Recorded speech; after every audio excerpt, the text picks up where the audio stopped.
গ্রীষ্মের জন্য প্রস্তুতি নিচ্ছে ভারত। দেশটির কিছু অঞ্চলে তাপমাত্রা ৪৫ ডিগ্রি সেলসিয়াস ছাড়িয়ে যাওয়ার আশঙ্কা রয়েছে। এই অবস্থায় সুপেয় পানি সংকটে দক্ষিণ এশিয়ার দেশটি। ইরানের সঙ্গে চলমান উত্তেজনার কারণে ইতোমধ্যেই ভারতের প্রায় $৬০০ কোটি বোতলজাত পানির শিল্প চাপে পড়েছে। কাঁচামাল সরবরাহে বাধার কারণে প্রয়োজনীয় উপকরণ সংগ্রহে হিমশিম খাচ্ছেন উৎপাদকরা। বিবিসির প্রতিবেদনে বলা হয়েছে, মার্চে বাজারের শীর্ষস্থানীয় প্রতিষ্ঠান বিসলেরি তাদের পণ্যের দাম 11% বাড়িয়েছে। এছাড়া বেইলি এবং ক্লিয়ার প্রিমিয়াম ওয়াটারের মতো ব্র্যান্ডগুলোও বাড়িয়েছে তাদের দাম। ডেটা ফর ইন্ডিয়ার এক সমীক্ষা অনুযায়ী প্রায় 15% শহুরে পরিবার এবং 6% গ্রামীণ পরিবার বোতলজাত পানির উপর নির্ভর করে। এই নির্ভরতা ব্যয়বহুল, বিশেষ করে গ্রামীণ জনগোষ্ঠীর জন্য। তবুও পানির সংকট, ভূগর্ভস্থ পানির দূষণ এবং পর্যাপ্ত অবকাঠামোর অভাবে ভারতের অনেক অঞ্চলে নিরাপদ ও বিশুদ্ধ পানির প্রাপ্যতা এখনও একটি বড় চ্যালেঞ্জ হিসেবে রয়ে গেছে।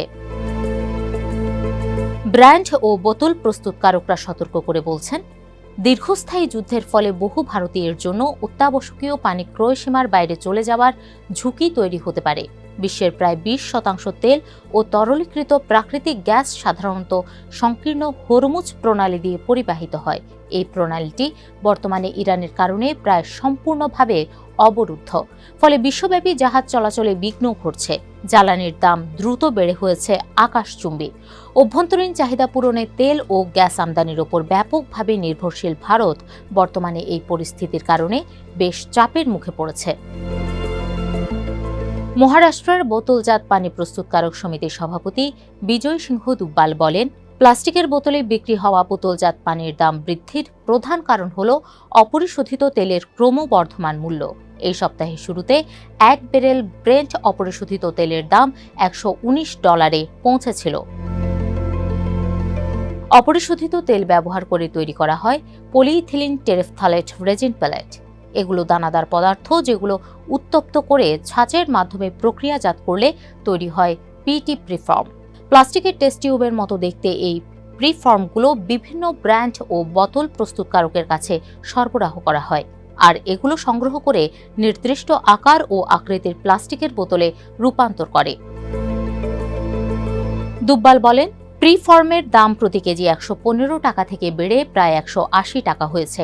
এছাড়া প্রিফর্মের সরবরাহে ঘাটতির কারণে মহারাষ্ট্রের প্রায় 20% বোতল উৎপাদনকারী কারখানা সাময়িকভাবে তাদের কার্যক্রম বন্ধ রেখেছে। দুব্বাল আরও বলেন, কিছু কোম্পানি দাম বাড়ালেও অনেক ব্র্যান্ড ও বিক্রেতা এখনও সেই বাড়তি খরচ নিজেদেরই বহন করছে।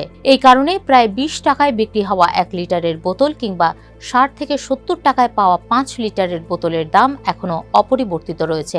তবে অতিরিক্ত খরচ নিজেরা বহন করা কোম্পানিগুলোর জন্য দীর্ঘমেয়াদে টেকসই সমাধান নয়। পরিস্থিতি আরও অবনতি হলে এর প্রভাব শেষ পর্যন্ত ভোক্তাদের উপরই পড়বে।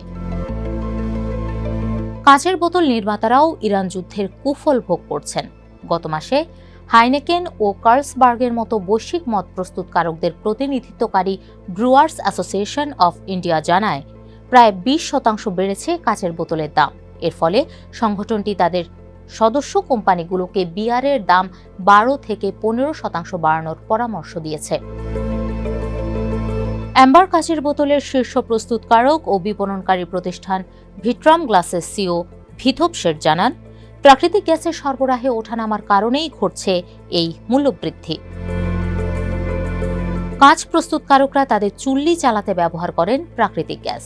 এই চুল্লিতে বালি, সোডা অ্যাশ, চুনাপাথর এবং পুনর্ব্যবহৃত কাঁচ উচ্চ তাপে গলিয়ে কাচের পিণ্ডে রূপান্তর করা হয়, যা দিয়ে পরবর্তীতে বোতল তৈরি করা হয়। শেঠ বলেন, যুদ্ধের কারণে প্রাকৃতিক গ্যাসের সরবরাহ 20% কমিয়ে দেওয়ায় কাঁচ প্রস্তুতকারকদের পক্ষে চুল্লি চালানো কঠিন হয়ে পড়েছে।